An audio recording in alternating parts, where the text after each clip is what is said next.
Back in March, when you were talking to the Republicans, that was one of your big sticking points. You said, I don't want to see federal workers fired. Here's what you told me back in March. Let's take a listen. They would keep the government shut down for 6 months, 9 months, a year, till everyone was furloughed and gone and quit, and there'd be no way to stop it. So I thought that would be so devastating to the Republic and anger so many people. Leader Schumer, is the difference this time the immense pressure you are getting from your base to stand up to and fight President Trump? Absolutely not. We're hearing from the American people that they need help on health care.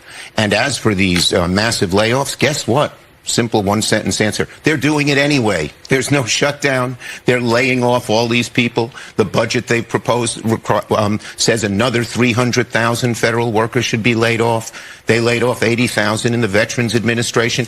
They're trying to intimidate.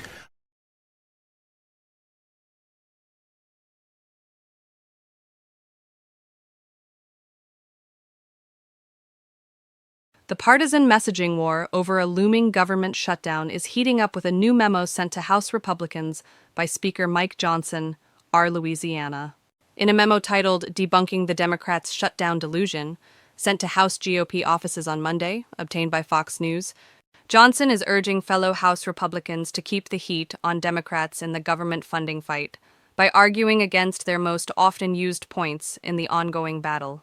Republicans have acted responsibly by advancing a clean, nonpartisan, 24-page continuing resolution that keeps funding at current levels through November 21st with no partisan policy riders. It averts a government shutdown and ensures essential services, and benefits continue uninterrupted for the American people, the memo said.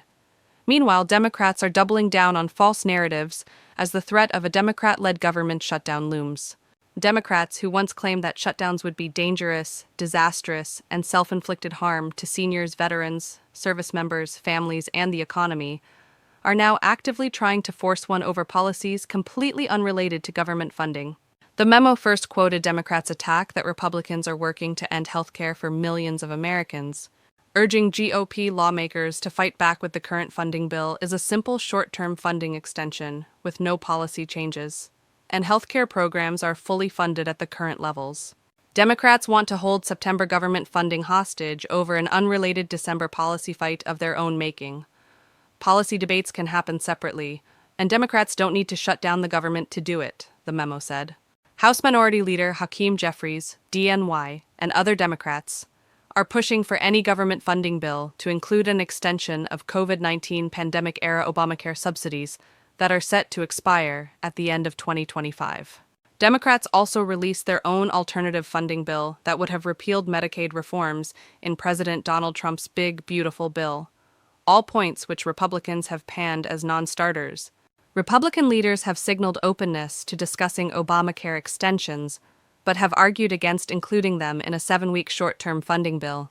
The memo also urges GOP lawmakers to criticize Democrats' proposal, saying it gives free health care for illegal aliens, $500 million in taxpayer funding to prop up liberal news outlets, a $50 billion cut in investments for improving rural health care, and billions in funding for DEI and climate projects in foreign countries. On Democratic accusations that Republicans are using federal workers as pawns in a government shutdown battle, the memo said, if Democrats choose to force a shutdown, the Trump administration must be ready to responsibly manage the situation, including making tough personnel decisions to prioritize operations. But this disruption is entirely avoidable should Democrats support the responsible solution, is on the table. If Democrats reject it, they alone will bear the blame for using federal workers as pawns in their political games, it said.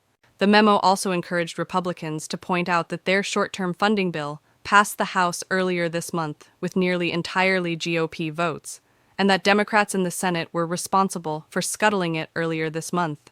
It comes after Johnson urged House Republicans on a conference call earlier to stay united on federal funding, arguing Democrats had no credible argument in the fight.